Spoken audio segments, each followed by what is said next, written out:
So they're things we're going to unpack. But first off, I'd love for you to just give a bit of a background about yourself, which I find really interesting. I love that you've got this focus on mental strength and being unbreakable, and you're a farmer.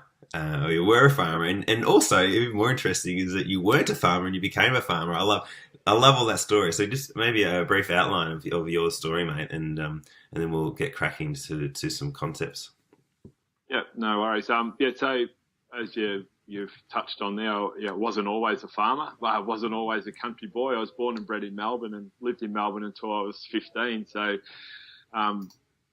so becoming a farmer was probably something, to my friends as I was growing up, was something that that's way out there. It wasn't that.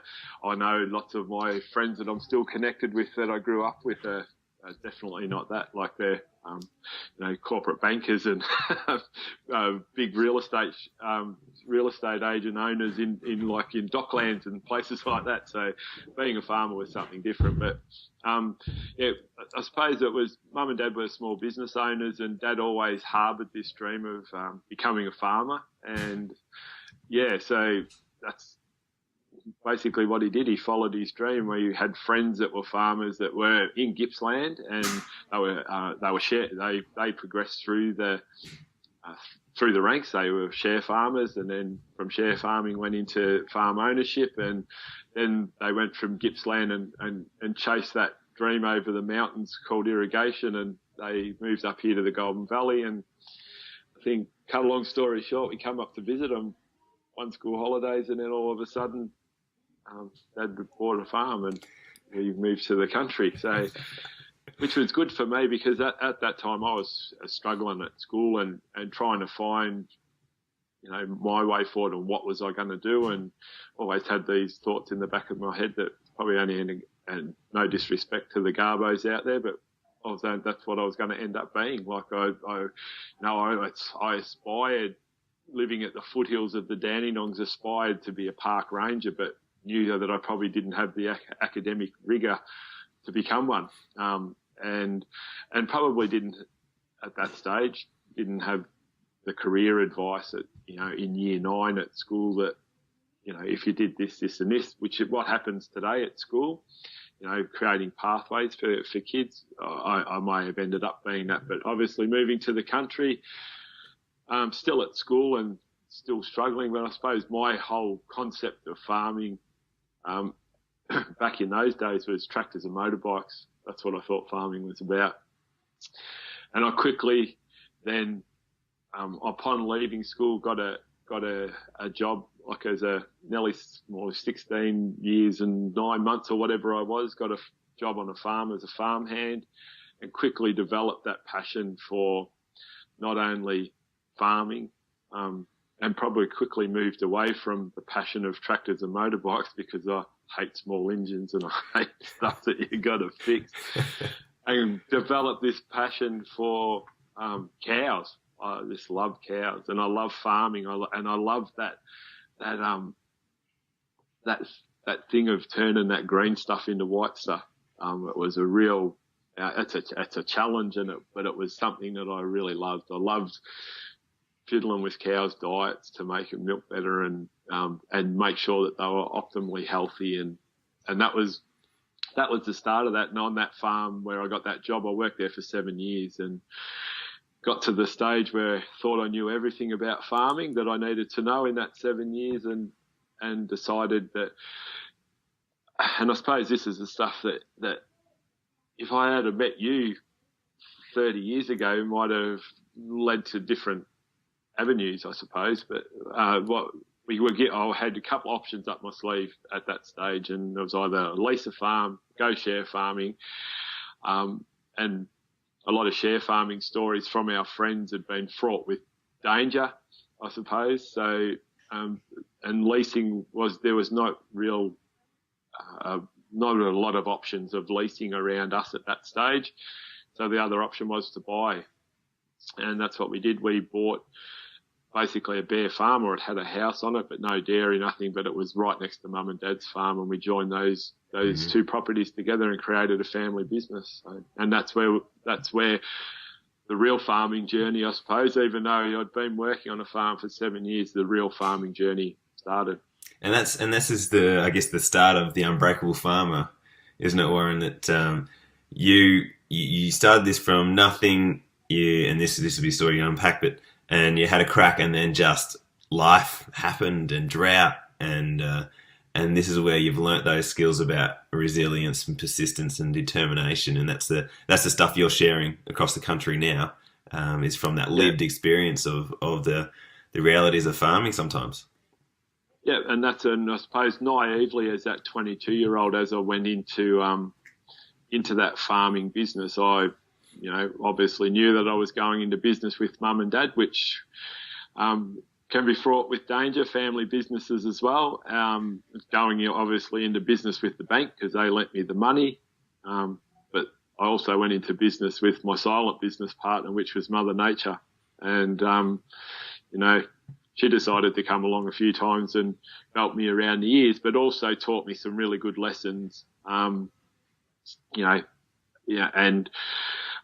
taught me some skills like, about being adaptable and having initiative and being able to problem solve on the run, basically, sometimes, because that's the way farming sometimes unfolds. That you've got to have those skills to be able to push forward. But also on the other part of my story was I also had some mental health challenges as well, and some of these real challenges that were, I suppose, I was confronted with had a major effect on that as well, and I did spiral out of control a little bit, or a fair bit, not a little bit, and so that was another element to that. But the farming side of it was just, we had a flood, which really challenged us, and as an up and coming business and not generational farmers either. So we, basically, mum and dad were just finding their feet.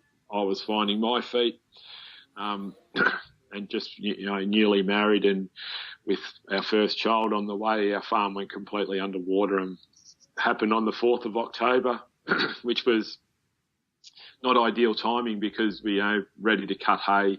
Cows were hitting their peak and basically lost everything on the ground. And so probably one that with my mental health, it was a bit of a challenge.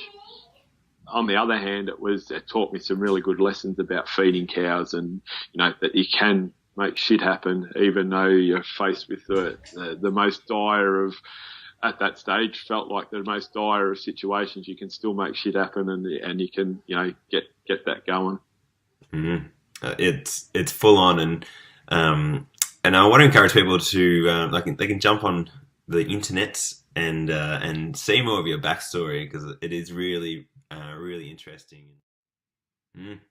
Yeah, and that changes over time. Like, you might want to own, as you're saying, a farm when you're younger, and then you realise, no, I'm happy to work for someone. Then later on, you're like, no, I want to own my farm again. It's not like life's static, and you have static dreams as well. That's a good point. Yeah, and that's hence how I've become a speaker, and I get to travel around the country doing what I'm doing now, because that I could see that as my passion, and I was able to help people negate their journeys when they and hopefully help people negate or travel their journey through and miss the bits that I kind of picked up. It's so good. Like, even your story is interesting just from an entrepreneur point of view, that you're farming and then you had this side hustle around speaking and talking about resilience and persistence, and then that build up over time. It's like a farmer building their skills up over time, and once people see you and you build traction, opportunities come, and then you're like, oh, this is no longer a side hustle. This can be my thing. And that's the mentality I want these farmers to have: is get out there, build your skills, maybe have a job elsewhere, and try and work on a farm, and slowly over time, when people see you're good enough and you want it, the doors open. Is that feels like the journey you've been on? So you've hit that on the head. So my farming, so basically I fell for the look what the Joneses are doing and try and follow them. In hindsight, there's lots of hindsight in life. In the situation that we were in when we decided that we had to leave our farm, in hindsight now, I wish I had held on to it. I wish I had the advice to tell me to do that. And then I could have gone and done that management job or whatever and used my skills and still had my asset and my farm and waited for the drought to break and then fire back up again. But there was a lot of knee-jerk reactions happened around then. And as I said, my bank manager told us, like, only just at Christmas time, he goes, we were having a coffee and he said, if I had known what I know now, things would have been different. So, and that's what you're saying. Like, you don't necessarily have to start off, with the 60 stand rotary and a feed barn or whatever you want, you can start off small and build. And I know lots of people that have got jobs and great jobs, off farm, and it's all working for them because there's this passion to be a farmer. They love, and I'm talking particularly dairy farming, love their cows, love the lifestyle of bringing their kids up in that environment.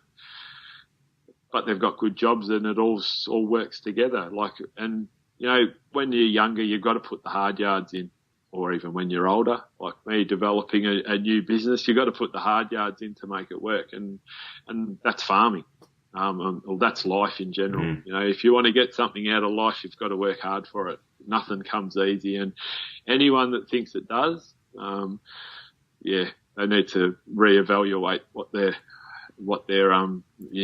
how they're looking at life. And look, I got taught that lesson really well by my eldest son, who's a musician, and everyone talks about overnight success and stuff like that, especially in the music industry, because all of a sudden someone appears on the radio with this great song and you go, oh, where'd they come from? But no one's seen the gigs that they were playing to pubs when two people were watching them and, 10 years ago, and no one knew who they were, and all of a sudden they're, overnight successes. Well, 10 years is not quite overnight. That's generally what happens. And that's farming as well. Because, I probably fell into the trap and was, my wife's family were generational farmers and just happened to be where we bought our farm. They were our neighbours as well. And I seen what they were doing, thinking, why can't I do that? And I fell into a little bit of that trap of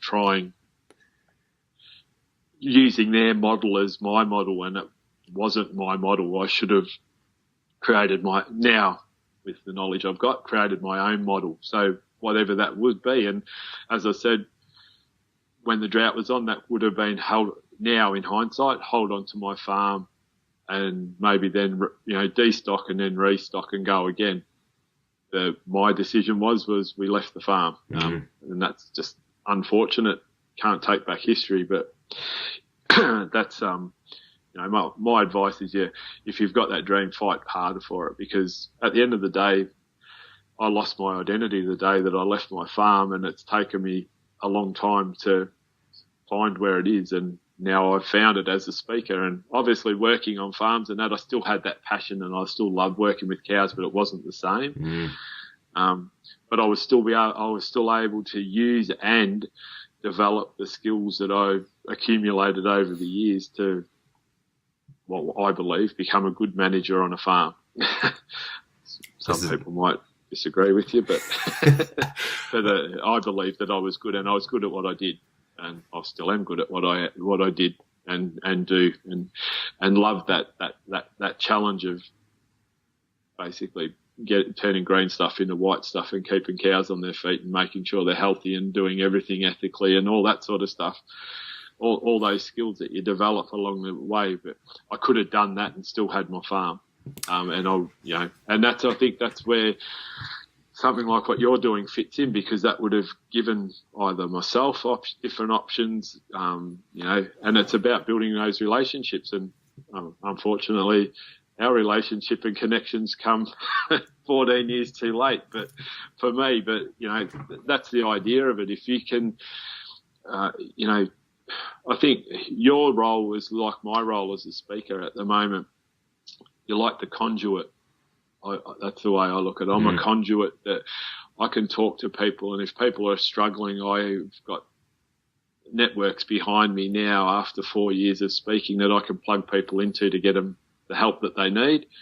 You're doing the same thing. You're like the conduit. You've got contacts. You can match people together. You can connect with people that can make dreams happen, and that's really important. I agree, and I think about your story, and yeah, I love the idea of we can inspire the 25-year-old Warren Davies to keep going for the farm ownership dream.